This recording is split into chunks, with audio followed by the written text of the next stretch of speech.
This episode of the Madsplainers is brought to you by Exact Sciences. Learn more about Exact Sciences' mission to beat cancer through early detection at exactsciences.com.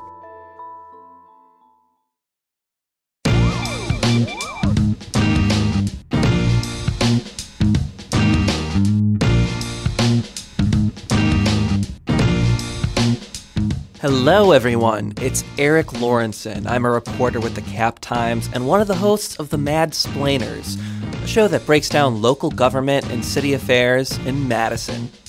We have a bit of a different episode for you today.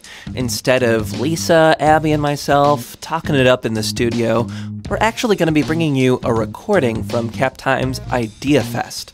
This was a 2-day event that we held in late September on the University of Wisconsin-Madison campus that brought together a bunch of politicians, activists, scholars, artists, community leaders into the same place to have conversations about current affairs, culture, and community. The panel discussion that you're about to hear was led by none other than Abby Becker. She talked with 2 analysts and the head of the statewide firefighters union about the future of fire departments in the state of Wisconsin. So, without further ado, let's dive in. We'll start with some panelist introductions.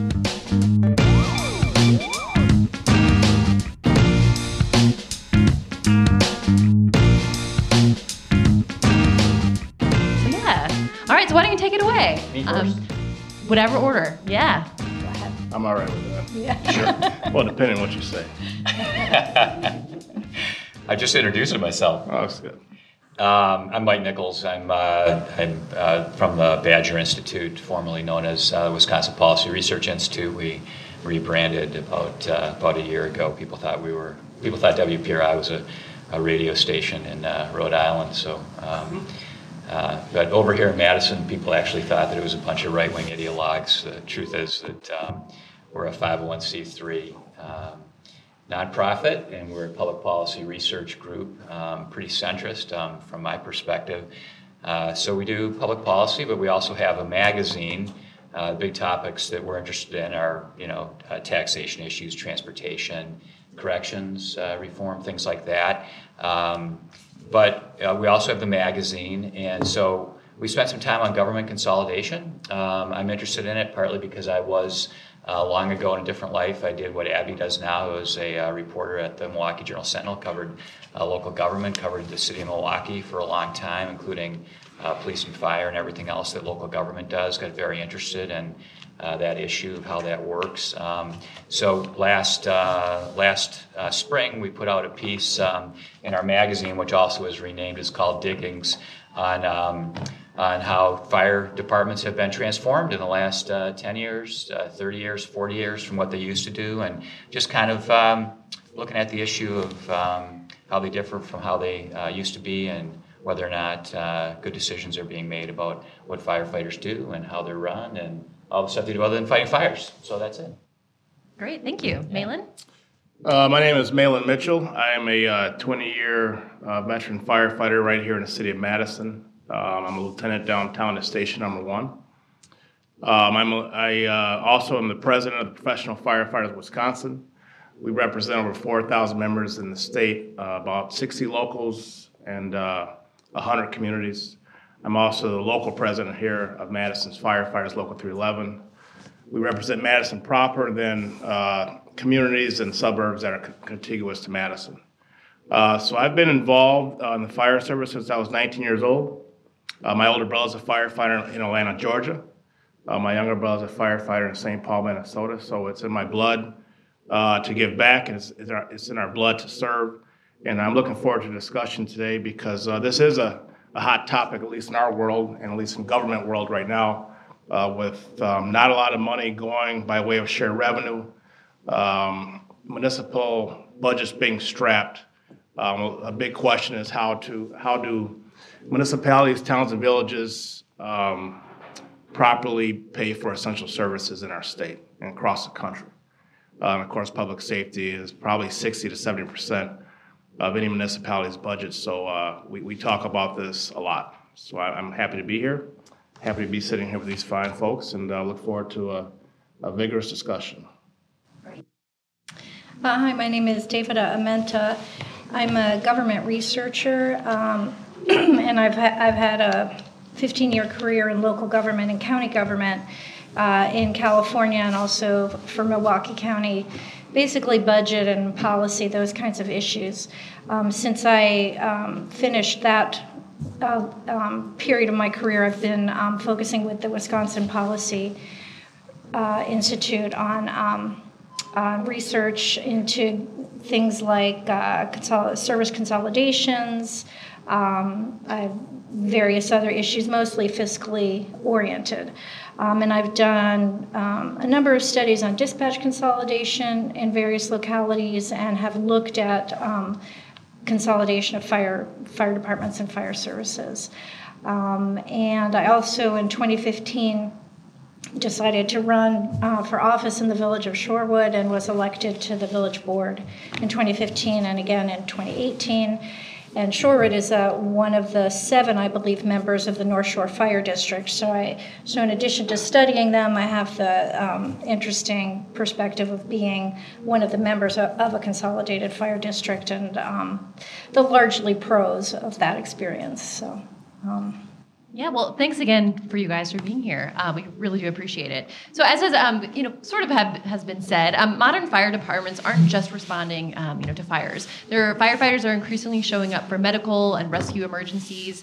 But even with increasing needs, adding additional resources is often not feasible due to budget constraints and levy limit restrictions of municipal governments. So, I wanted to start with Mahlon.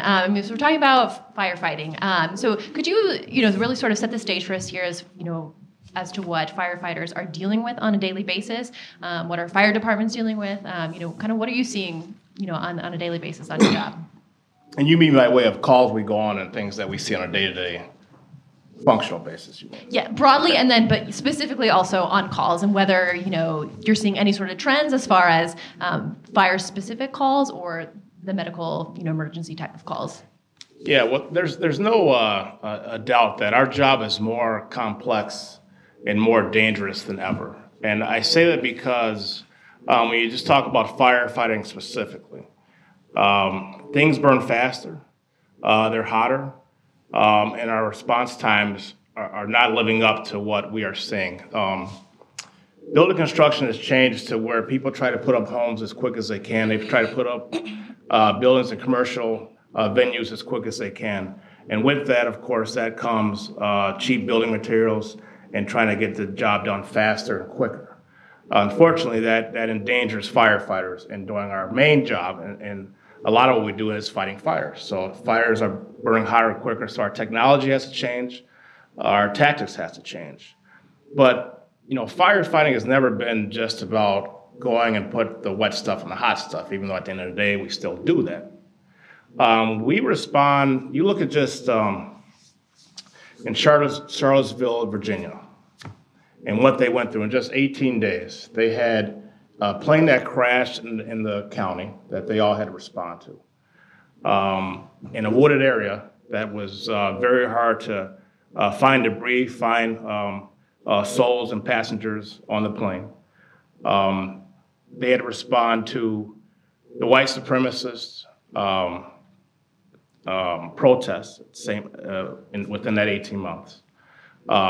A train derailment when Republicans were going from D.C. through Virginia. There was a train derailment that we all heard about. They also had to respond to a normal circumstance, their normal EMS calls, pipes freezing. They had floods that came when the spring came. So all in 18 months, they had to respond to a wide range of calls. And if you look at right here in the city of Madison, in Dane County, we just had a week ago, where we had an active shooter. The first people to respond to that are firefighters and police officers, of course. We had the torrential rains where we had flooding in the city of Madison. The first people to respond to that was the fire department. We're trained in lake rescue and swift water techniques. We're right here on campus in the chemistry building when they're doing their experiments or their research. When they mix bad chemicals together and they realize they should get out of the building, well, when they call 911, who comes? It's the fire department. When you have the caves up north, or when you had the explosions that happened in Sun Prairie, where we lost a brother, Corey Barr, a captain. The reason he lost his life in the line of duty was because they called 911, and the fire department responded. And they were evacuated, over 100 people, to safety. And of course, the explosion from the gas being in the air, of course, took his life. So what we respond to is not just fires. You know, I've read the article, and there's a lot of some good stuff in there, and there's been a lot of articles written about, well, fire departments don't just respond to fires. Well, we never just did. And our job's more complex because we are responding to more than just fires. Active shooter training, EMS, of course, is 80% of our job. The question's always asked of me, and this is tongue-in-cheek, but have I taken a cat out of a tree? Well, actually, I have. How did that go, and what was the cat's name? What was the cat's name? The cat actually scratched the hell out of me. That's why I'm glad I'm an officer now. I don't have to do that. I can tell someone else to go up and get that cat out of the tree. But I'll be honest with you, we had a call where I was a firefighter, and we got a call, 911, of course. Elderly or senior called and said, I hear something on my roof. And she knew it wasn't an intruder. It was actually a raccoon. And we went up there, and actually the lieutenant at the time went up there, grabbed the raccoon, took him off the roof, scurried him along. But my point is, in all seriousness, is that firefighters, we are about emergency response. And we respond when, a lot of times, I like to say it, and some of you have heard me say it before, to people on the worst days of their lives. And when people are at their worst, we have to be at our best. So we have heavy urban rescue teams, we have lake rescue teams, we have the hazardous material teams. But at the end of the day, we are a catch-all for emergency response. And you need adequate staffing, and you need adequate training for that. So it costs money, but in the long run, you don't want to gamble or roll the dice with people's lives. And I think that could be sort of a disconnect with the public. I think a lot of people, see a fire truck, fire engine racing down the street and think they're responding to a fire. But as you've just described, responding to a lot of other types of emergencies. Yeah. I wanted to jump to Mike, and so you both have mentioned the recent article. I was hoping you could sort of summarize the findings of that report investigation and sort of what then your main takeaways are from that data. Sure, and I just wanted to say up front, it all starts with great respect for what firefighters do, what Mahlon does, and what all firefighters do. I had firefighters in my family. My grandfather was a firefighter. I've had some uncles who are firefighters, and have great respect and appreciate the service. So we do public policy, and I think the big picture is that population in the United States since 1977 has gone up about 40%. The number of structure fires, and we're talking about larger structures, I think, not garage fires, but the number of structure fires has gone down in that same period of time, approximately 57%, almost 60%.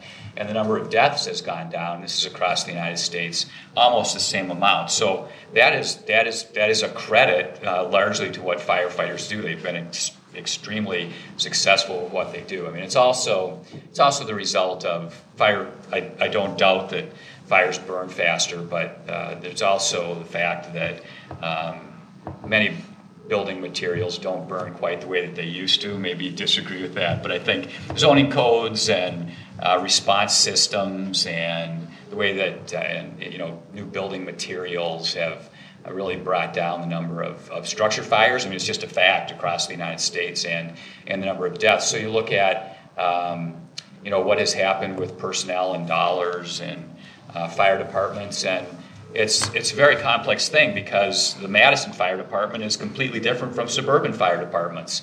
80% of fire departments are volunteer in this state. Another 12% are partially volunteer. There's only probably 6% or 7% that are like Madison that are fully staffed and completely fully staffed. So I think as we talk, there's you have to be careful to kind of parse that and differentiate between smaller places and bigger places. But I'm happy to get into all the details of what's in the article. But that was the reason for it. As we look at public policy, we hear people at the local government level across the state say, as with any part of government, you have to look at it and decide whether the money is spent well and whether it's efficient.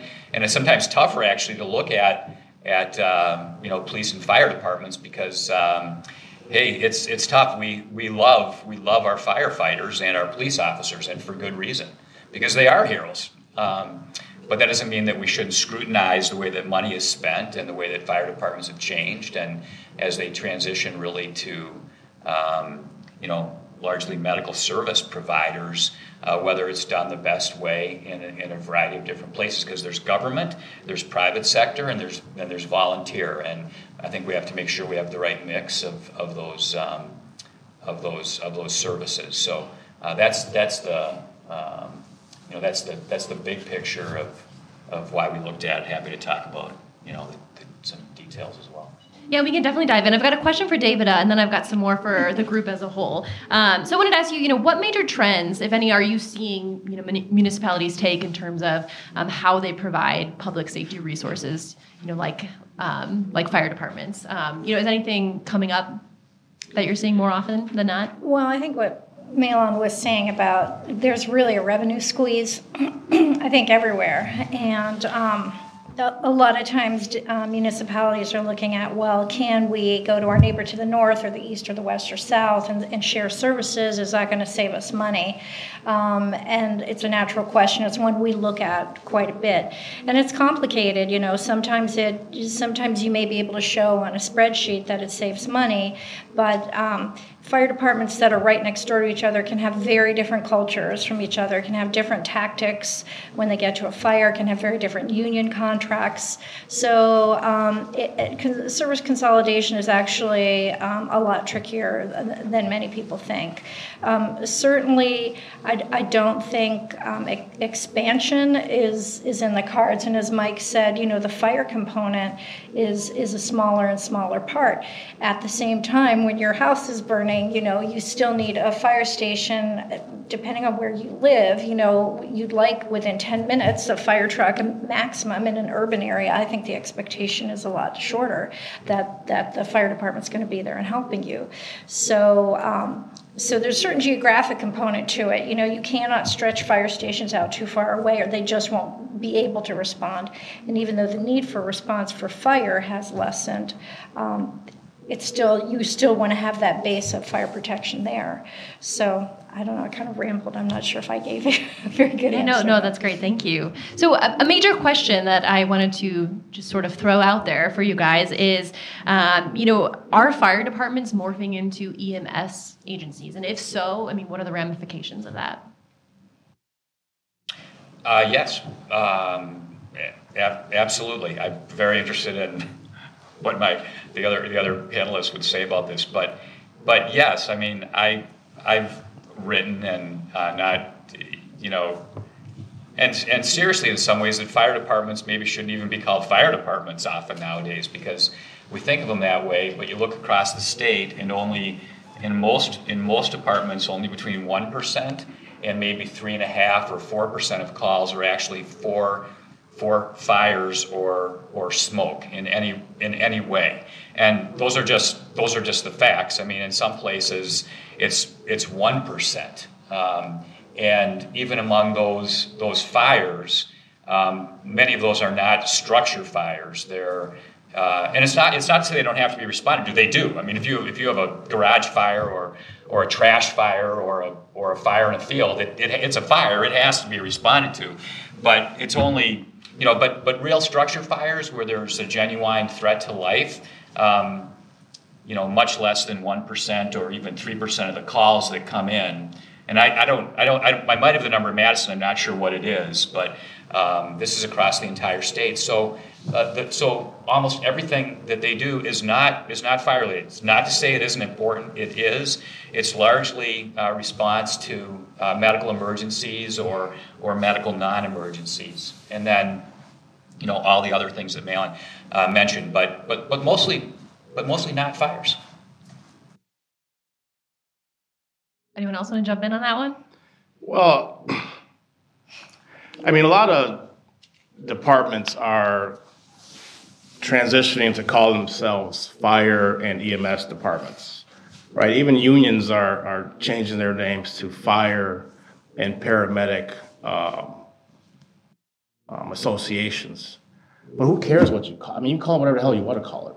Call it Madison Emergency Response Division. I don't care what you call it. It's what we do and what we need to be adequately staffed to do our job. So I think what gets lost in translation is people want to sit and look at data and budget-driven and quantifying their budget based upon how many fires we respond to. Well, there's nobody, at least I'm not, and I don't think you'll see a lot of fire chiefs or union officials saying that, well, we're just talking about fires. I mean, I actually still work on it. I actually work at the firehouse tomorrow at 7 a.m. You can come and ride with me, and you can see what we actually do from 7 a.m. to 7 a.m. Monday.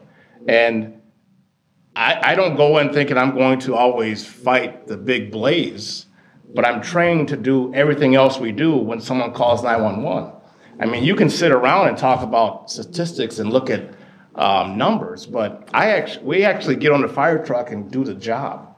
So I can tell you when your ass is on the line who you want there. You want a firefighter or a paramedic or emergency responder or first responder that is well equipped, well trained, and actually able to do the job to save your ass.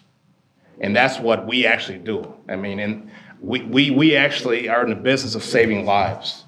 So we get irritated sometimes, and chiefs do it. I'm not talking about Mike, I'm talking about as a whole in the state.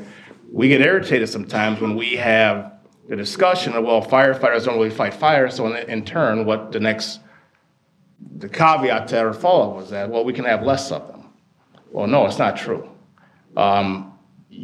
There's industry standards, NFPA, NIST studies that have said, how many folks do we need to go to a fire? How many folks do we need to go to an emergency medical response? How many folks do we need at an extrication? You get in a car accident. You can't get out of your car. Well, who do you call? You don't call police.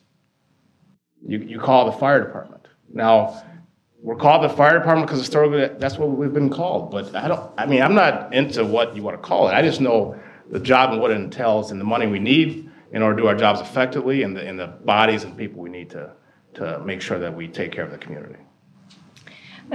I mean, I think that kind of the next step in the argument of, well, are they really fire, are they really EMS is, well, could we look at privatizing the EMS side? You know, the problem with that is, like I said, you still need to have the fire department there.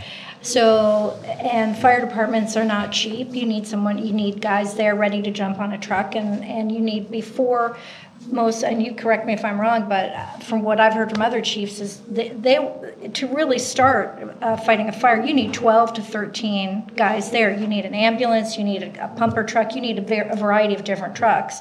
So if you don't have a standing fire department with people on duty at that time, and you go to like a paid on call model, you know, you're waiting at 3 a.m. for everyone to get to the station and get out to the fire. If you didn't, I'm saying if you separated EMS and just did fire alone. So, you know, that gets to be either a very inefficient model or very expensive. So I think there's a problem with that. I did want to say, too, on the other hand, North Shore Fire has been talked a couple of times about the paramedics acting almost as looking at the patients who are the high flyers who are calling frequently for a ride to the hospital, and having the paramedics kind of proactively visiting, almost like visiting nurses used to do, and I thought that was really interesting for the fire department to start looking at as part of the healthcare delivery system, and how can the paramedics and even the EMTs find a different role within the overall healthcare system that's A, going to reduce their costs for pickup and ambulance and transport, and B, reduce hospitalization costs because someone's getting preventive care in their home. Or like maybe you're just discharged from the hospital and you're alone. If a paramedic comes by and says, "Is everything okay? How's your dressing?" So I thought that was a really interesting idea and really innovative to look at the EMS services that fire departments are providing in the whole system of healthcare delivery. So. And just to follow up with that, that's the Mobile Integrated Healthcare Plan, Community Paramedics, which we worked on as a state association, as a union, this past 3 to 4 years, and just get past this past session. And essentially it's firefighters, EMTs, paramedics going into homes and doing home health care checks for those individuals that have been discharged from the hospitals and those that are, for lack of a better term, frequent flyers that call the 911 system daily, quite frankly. So we actually have here in the city of Madison, across the state, what are called community paramedics, where we have civilians and some members that actually go into homes, set appointments, and do home health care checks and talk to our community and those that keep calling 911 about are you taking your medication? Do you understand your discharge orders? Do you know what you need to do to not have to call 911? And again, that's what we're a partner in this. I mean, you talk about having less fires, and it's true, building construction has changed. But a lot of that is because of what the fire department and its members have done by way of fire prevention techniques and tactics to actually prevent less fires. I mean, we are one of the only, I would say, entities or businesses, if you will, that try to put themselves out of business, because we realize less fires is less people being hurt in the community, and ultimately that's what we want. I mean, I would hope no one in this room ever would have to actually dial 911, but that's actually the business we have. So when we try to do the right thing, and that is make sure that homes, new construction has sprinklers, has firewalls and fire-rated walls, and that we can prevent less fire so that we can in turn have less people being hurt. We also, funny thing is, we get gigged on the back end of that because they're saying, well, we need less firefighters because you're not fighting as many fires. So yes, there's no doubt that, I mean, when an emergency happens, whether it's a fire or another type of emergency that would require a firefighter, I mean, residents want you guys to show up on time and help us, right? But I mean, cities and municipalities are still dealing with, budget constraints and, fiscal challenges. So I guess, a big question there is then, are there any strategies that could make, municipalities more efficient in dealing with, fire service and, EMS service? And kind of on the flip side too, and this would be, I guess, more directly for Mahlon, are you seeing the fire department, experience any, fiscal challenges? And, is there anything that you would want municipalities to provide the fire department? So kind of a twofold question there. Would you guys handle that one? Well, this is without getting too political. I'll try. We can be a little political. Okay, good, because I was going to get political, actually.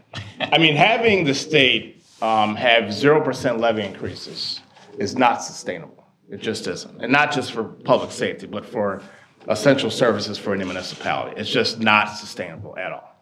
And I pay taxes. I know people don't necessarily like paying taxes, but government costs money. And if we want a sustainable, a good run government, it's going to cost money. So having 0% of increases is really, and sure, revenue being cut and staying at the levels from the 90s, it's really hurt municipalities. And we're a partner with mayors, with village administrators and city councils to try to find a way to proactively lower cost. And consolidation is not a bad word. We meaning the professional firefighters of Wisconsin, we were on a consolidation panel. North Shore is a great example, but consolidation doesn't always save money. It's about actually providing, hopefully, a better service to the community, because it's going to cost money. The fire department is not cheap. I'm not here saying the fire departments are cheap, but if you look at per capita what every person in a community pays for their fire service, then it is pretty cheap. You don't become a firefighter to become rich. The average salary of a firefighter starting out is $46,000 a year. So there's not firefighters sitting around just collecting paychecks and making it rain. It's just not happening. So we're not against consolidation, but consolidation in the right way. And we're always for trying to work in conjunction with the town administrator, the chief, on how we can better serve our community, but doing it in an effective and efficient way, and not giving up service, but also trying to save money.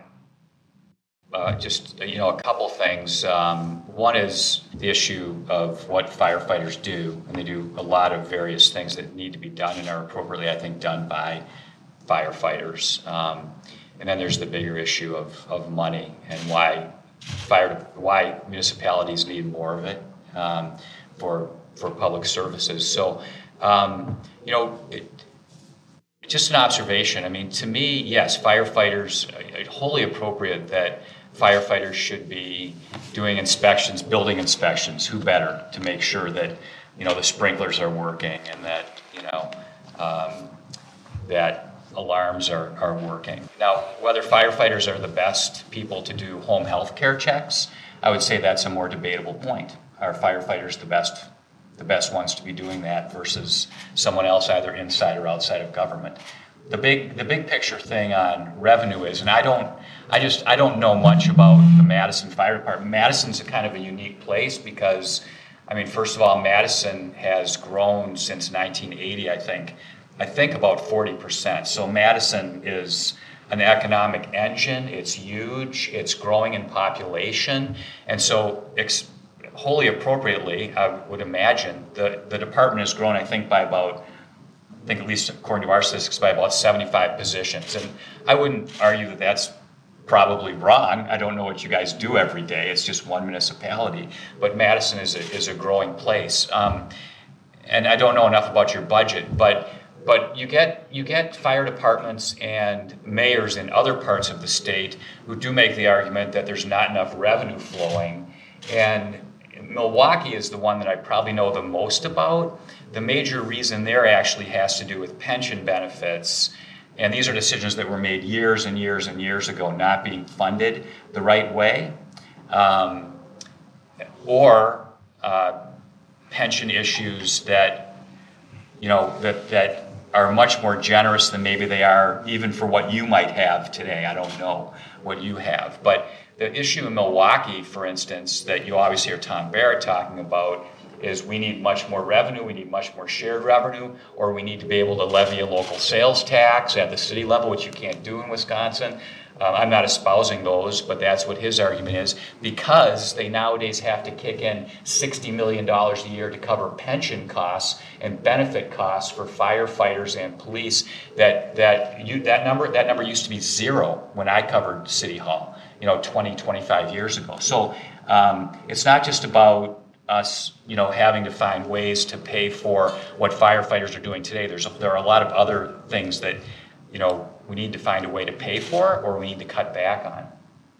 Well, and just to follow up with that, when you talk about pension benefits, I mean, you're talking about a city that's taken holidays of paying in. If they would have actually paid the appropriate benefit. You're talking about Milwaukee? Yes. Yeah. If they would have actually taken the appropriate benefit and actually paid, or appropriate action actually paid into the pension, the dollar that the employer was supposed to pay, even when times were good, because what would happen is with pension benefits is employers would take holidays and not pay because things are going so well. Well, when the economic downturn started, then they had an unfunded liability.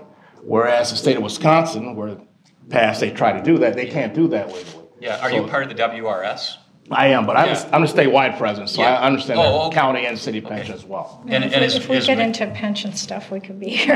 Well, but it is a big. But it is an important issue. It's a big factor when you start talking about. Yeah, but it's huge. But it's huge for the school district and for a lot of cities too. But it's also don't blame the employee for the employer not making the required contributions they were supposed to make when times were good.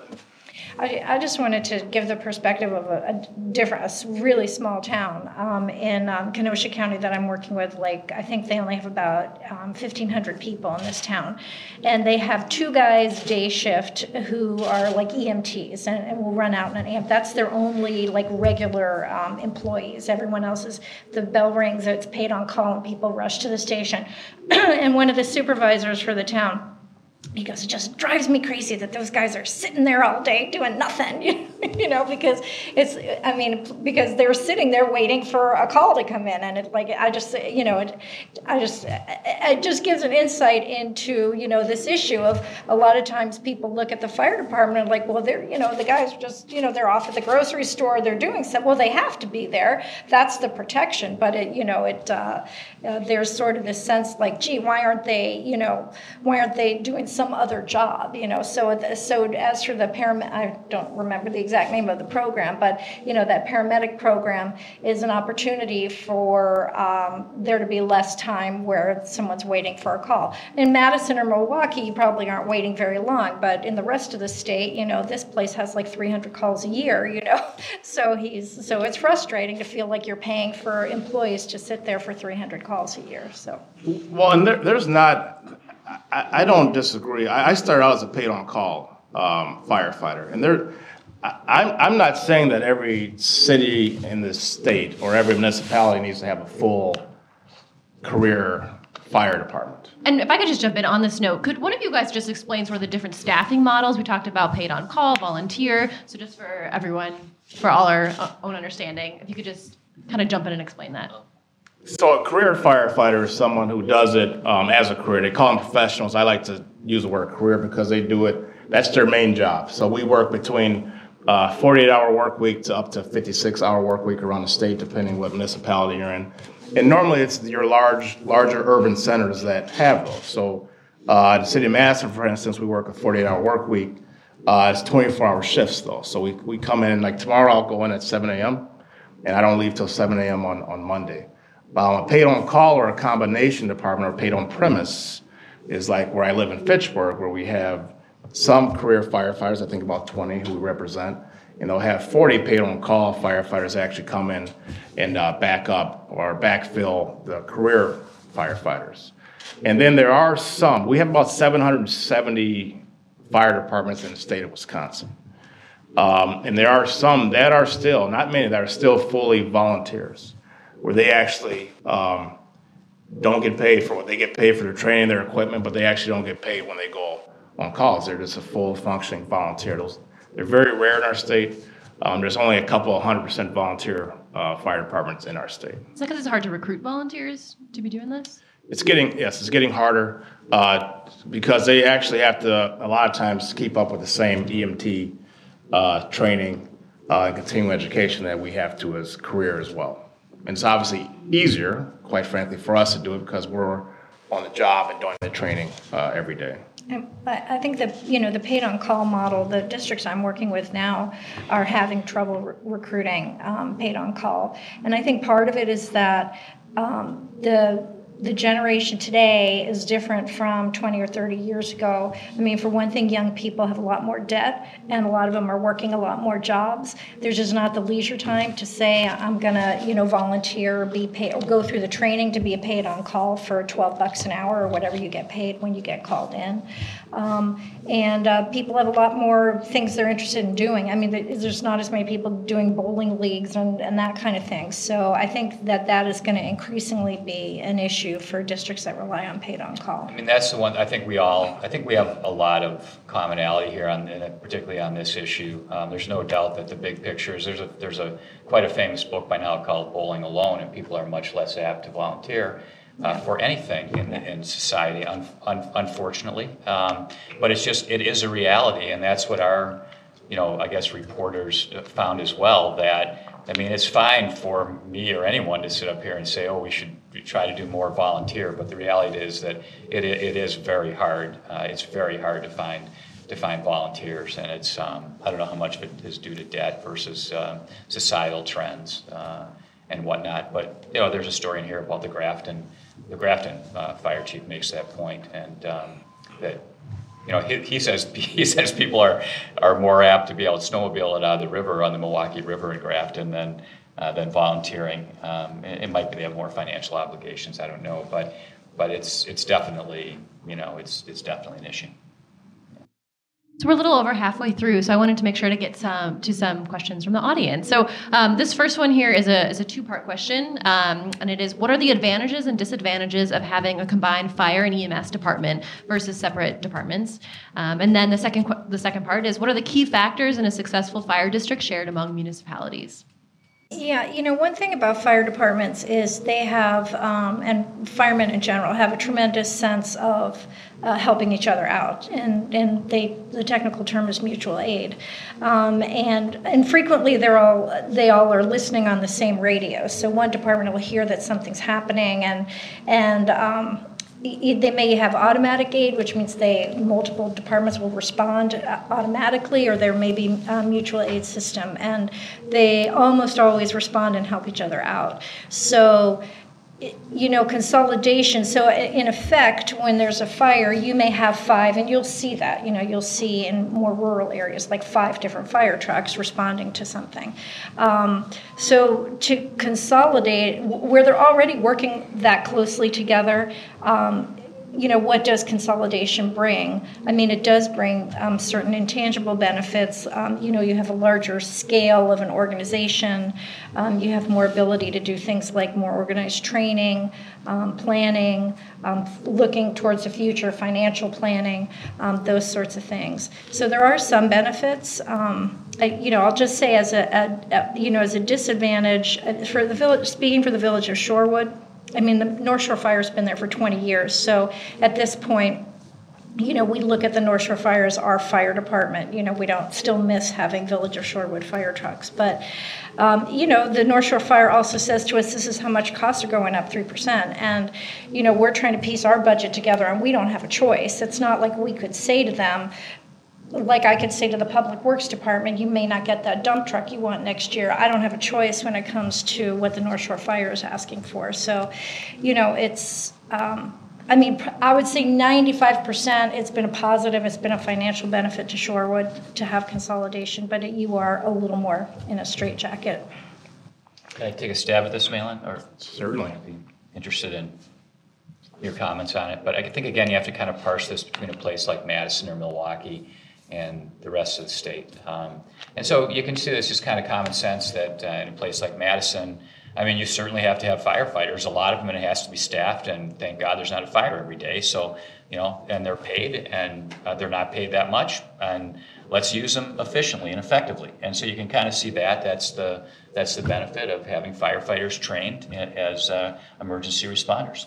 And then there's the whole other issue of, does a private ambulance service make sense? And maybe it does in some places and not in others. But I think to look at the flip side of it, you get into some smaller areas. And there's a story in here, and I actually did a column in here where I just sort of I called Peshtigo because, for no other reason that the famous, fire in the 19th century. I said, I don't know, Peshtigo only has like 3,000 people, but I thought, what the heck, I'll call up there. And it turns out to be an interesting story. They have a volunteer, a fire department there, but there's also a very successful, this is one of these places in America where people do still volunteer, and they have an ERS, fully volunteer service that serves Peshtigo and also Menominee and Marinette, Menominee, Michigan, not Wisconsin, but Menominee, Michigan, and Marinette, Wisconsin. It's all up there in that same little area. So they have a volunteer ERS service that serves everybody. And then they also have local governments in sort of Marinette,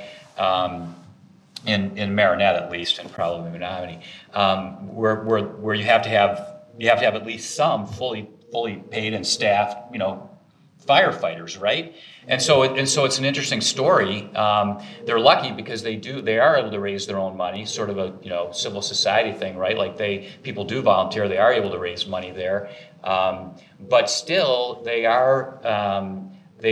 are calls where they have 3 different entities responding to a medical service call. And I have no idea if this happens anywhere on the fringes of Madison or not, but it does happen in some smaller towns, and there is a better way to do it. And one of the folks on the board of the ERS, I asked him, and there's a quote in here, well, Marinette is actually expanding the service area of where they respond, to medical calls, and the calls are tiered, and his response is that, well, we think that they need more to do. And so I think there are some areas where, you have to take a close look at how many entities do we need, what's government, what's volunteer, what's private sector. So there are times when maybe it does not make sense for government to do all of them, particularly in smaller areas. And it may well make complete sense in Madison. So that's my kind of twofold response. Well, even if you go outside, not too far from Madison, we represent Fitchburg and Verona firefighters, right, and their fire departments. But there's a lot of models out there. Like Verona EMS is a standalone EMS. We call them third service paramedics. They're a standalone EMS system. They're also represented by us, where they just do EMS for Verona and Fitchburg. And Verona obviously has some rural areas in the town of Verona that they have to respond to as well. So there's I grew up in Delavan, Wisconsin, which is somewhat of a rural area. We had a volunteer fire department there, completely volunteer fire department, and that served us well. But places like Verona or Fitchburg, where you're growing exponentially and buildings and homes are going up, it seems daily every time you drive somewhere, you have to have people in the station to respond when that bell goes off.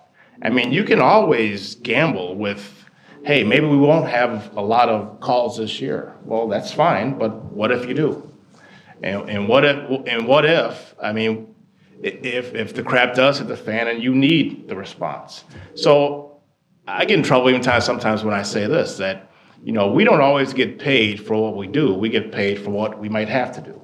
And not a whole hell of a lot of times. So I'm not here just advocating for a full career department in every municipality or every village or city in the state of Wisconsin. But what I'm saying is every community in the state, in my opinion, deserves a well-equipped and well-staffed department for emergency medical response, which means that it looks different everywhere. The North Shore model, it probably could work in Dane County, it probably could work in Milwaukee County, but there's no way it's going to work in Adams County, other places. I mean, there are a lot of places that try to do and save as much money as they can by combining service. We have a statewide program, MABUS. We participate in a mutual aid box alarm system where we have other departments that have numbers when they're called based upon the acuity of the call, that they come into our municipalities, automatic aid and mutual aid. So we do work well together, and we do actually work with a lot of departments across the state that work together and train together so that we can save money and have cost savings for municipalities. I think there, you know, but there are times though when you do need a cut, when a department appropriately can or should be cut. And this is like when? Like in Milwaukee. Like in Milwaukee. In the so past, you think the six fire stations being cut is a good idea? Yeah, well, it's actually in the past 2 budget cycles there have been cuts, and they've been somewhat substantial. And I know that the union came back there and said to a pretty liberal progressive mayor, Tom Barrett, that, you know, people's lives are on the line and you can't do that. But I haven't seen a lot of evidence that that wasn't the proper decision. There is only so much money. You do have to look at numbers at some point. That's not in any way besmirching what firefighters do, but you do have to look at positions and numbers at some point. You know, Madison's different. Madison's different than Milwaukee, though. Madison's not different. Because it's all public safety. And at the end of the day, if we don't have enough folks on the fire engine or the ambulance to take care of ourselves, then we can't take care of the community. So it's easy to say, again, you're rolling dice saying you haven't seen anything yet. So when that big conglomerate happens and they say, well, this is because of 5, 6 fire stations have been cut. So when Brady Street goes up or something happens, and there's another responding engine that comes into Brady Street because that station's closed, and then something happens in that community, then you will say that, well, maybe we shouldn't have closed those 6 fire stations. No, you won't say that. You'll say, well, things happen. We're sorry. But Milwaukee is different. Thank you, firefighters. But Milwaukee is different from Madison in that Madison's grown, 40 or 50% since 1980. Milwaukee, believe it or not, the population actually gone down. It's actually gone down 6% since 1980. And so, and the number of fires and deaths has gone down as well. A credit to firefighters. So it's not. I think it's not inappropriate to examine whether or not we can spend less in some instances and scale back. You can always spend less. We have standards where there is a certain amount of time where a fire engine from its fire station is supposed to get to anywhere in their territory we try to do within 4 minutes. 5 minutes is somewhat the norm. So yeah, you can close down a fire station. You can say, well, we'll get there reasonably within 8 minutes. But if it were your mother or your grandmother, I don't think you would want them to be there with 8 minutes. I think you would want the 4 minutes. It's easy to talk anecdotally. No, it's real. Make it personal, but you also have to look at dollars and numbers. What we do is personal. If it were your mother, your grandmother, your child, if you have one on the floor bleeding out, would you want them there within 8 minutes or you want them there within 4 minutes? If it were my mother, of course I'd want him there in 4 Right. minutes. So that's the reality we deal with. I'd want somebody there in 30 seconds. Right. So you should have a fire station. I agree. So more fire stations. Well, and these same arguments came up in Madison, I think in the last year's budget cycle for a fire station. An alder made sort of the same argument, that personal argument, because what firefighters do deal with is very personal, right? It is personal. It's not. See, it's easy to sit behind a computer and put numbers together and talk about anecdotes, but it's not easy to actually get on a fire truck and actually go do the job. Well, and that's exactly. And anyone that says, those firefighters aren't doing anything, well, everyone in this room, for the most part, can put in for that job and have it. Everyone. And you come in and see what we actually do, and I will guarantee you, the majority of people will get off that job and off that fire rig and find something else to do. Because it is not easy, and we are not sitting around the fire station doing nothing. We are not just sitting around waiting for a call. We don't do that. Now, we eat, yes, because you want us to eat. I think you want us to have our strength. We go to the store. By the way, we pay for our own meals. We throw in our own money to pay for our meals. And yes, we do have time to have downtime because you want your firefighters and paramedics well rested when they come try to save your life. But it's or also, your family's life. It's also not personal, though. It's not about me or my mom or my grandmother, and it's not about. I guess because I do the job, I take it a little bit more personally than you would. Right, but from a public policy perspective, what we're talking about here statewide, it's not about my mom or my aunt. What's it about? It's about it's about public policy. Take my mother out of it. Take your mother out of it. Let's talk about the community. It's about how It's about saving lives. What's the most efficient, effective way to save lives? That is having an adequate fire department. Right. We're not going to have a fire station on every block. That's right. What's the most efficient? I'm not advocating for that. So I think he's just saying there's a range, and I mean sometimes communities get stuck where they build a whole bunch of stations. Sometimes, and then development happens over here. Their stations are all in the wrong place. They need to close stations and consolidate, and maybe build new stations. And that's bad. That's not the firefighters' fault. That's bad planning by the city man. I mean, that's we're talking about things that are beyond our control. What we do as a job. Foxconn. I mean, look at what's going on down there. I mean, it's. We don't talk about Foxconn. Can we add one thing though? Maybe we'd agree as time runs out that it is about the most efficient, effective way. But within the constraints that we all have for government or the private sector, wherever, there are dollar constraints. It's what's most efficient. I don't disagree. We're not trying to price ourselves out of a job. I'm not saying that we need to have 40 fire stations in the city of Madison. I'm just telling you there is. I mean, I take it personal because I do the job, but I also take it personal because what we're doing is personal. We're dealing with people. Like we're trying to save the lives of people in every community. So it's not anecdotal. It's not just data driven. It's actually how do we do our jobs effectively? And how do I make sure that the men and women that I serve with on the fire department are also safe when we respond to a call? As an elected official in a reasonably small village of 13,000 people, when we look at where we could possibly make cuts, I mean the place that is off limits is fire and police, basically. Why is that? Because that's what people fire, police, and roads, are pretty much what they're looking at us to do, and fire and police are just, if you start talking to voters and knocking on doors, that it never even comes up, the concept of let's, cut fire response and police response. I mean, it is like the bedrock, the most essential thing I think that people look at local government for. Well, what is the role of government? What is government supposed to do? Absolutely. So we're getting real broad here. Real, yeah. I want to sort of jump in. We've got about 10 minutes left. I'm sure we could keep talking about this let's hear some more for the rest of the night. Well, I actually just wanted to ask you, one final question, sort of to sum up sort of where you stand on this. And that question is, really, what does the future of firefighting look to you from your own personal experiences and your background and where you come from? And if there are also any major changes you see coming or things the community could watch out for, within their own municipality, what those might be. I mean, I think the trends are probably going to continue. That it's less and less. It's already It's already only 1% or 3% of calls are actually fighting fires. And I'm not saying the rest of stuff isn't important. It is important. It becomes a question of how we do it most efficiently and effectively. But I would say the trends probably continue. That it's more of the other stuff rather than actually fighting fires.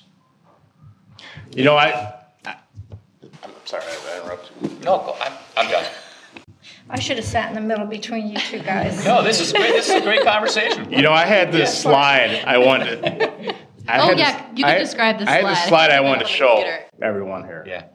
And it is a man in California, I believe, or out west, that has on his shirt, it says, less government, less taxes, more freedom. His shirt says that. As he's shaking the hands with 5 firefighters, that saved his house from being overtaken by a wildland fire. So to me, it's just apropos. People always want less, want to pay less until it actually personally affects them. For me, I believe the fire service is. I don't own that T-shirt, by the way. It was not mine. It wasn't me. So it was not him. It wasn't me. But to me, it's just apropos as to what happens in society. And people don't want to pay. I pay a lot of taxes too. I would love to pay no taxes, but it's just not a reality.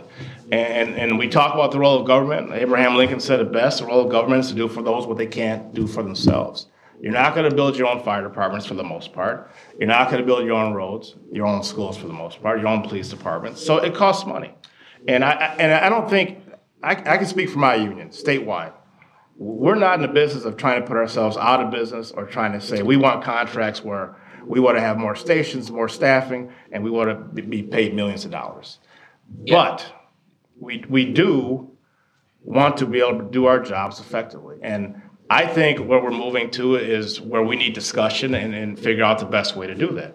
But I'll tell you that, the number one killer of firefighters used to be actually going to a fire. We used to lose about 100 firefighters a year in the nation to fighting fires.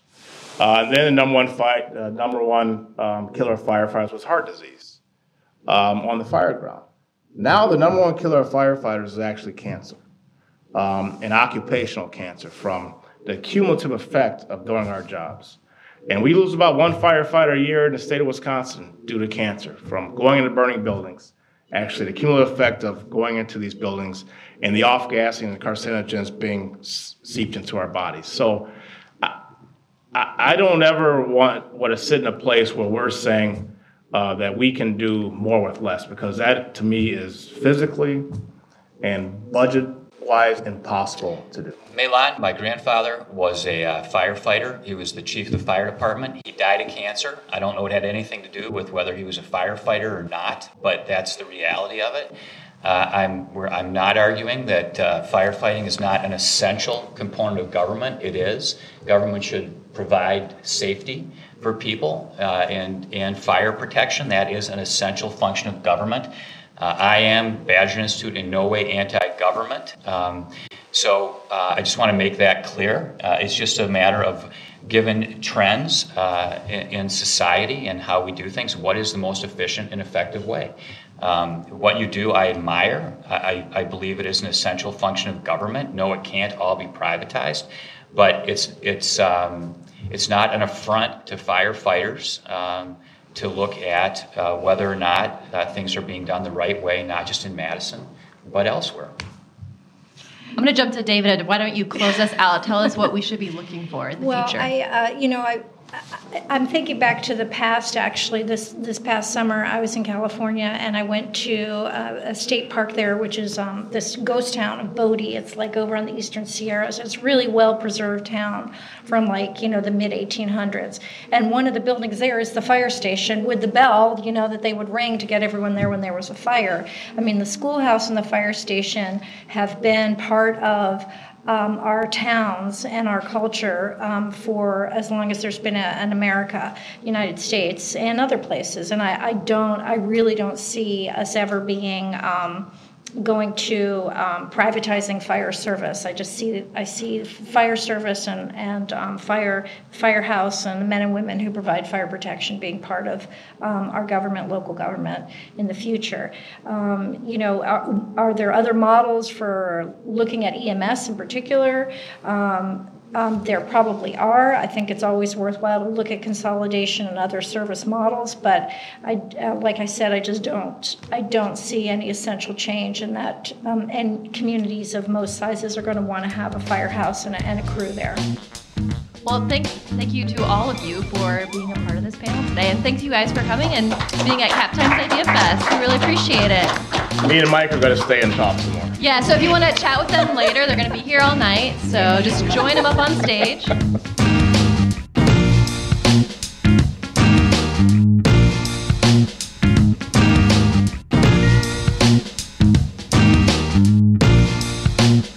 Thank you so much for listening to this special episode of the Madsplainers. If you liked what you heard, guess what? The Cap Times is producing an entire podcast dedicated to bringing you audio from the Cap Times Idea Fest. It's called Live from Cap Times Idea Fest, and you can find it anywhere you find podcasts: iTunes, Stitcher, Google Play Music, the works. The same goes for this show. Be sure to subscribe and to leave us a rating or a review. The Madsplainers will be back in 2 weeks. Once again, I'm Eric Lawrenson, and I'll check you later.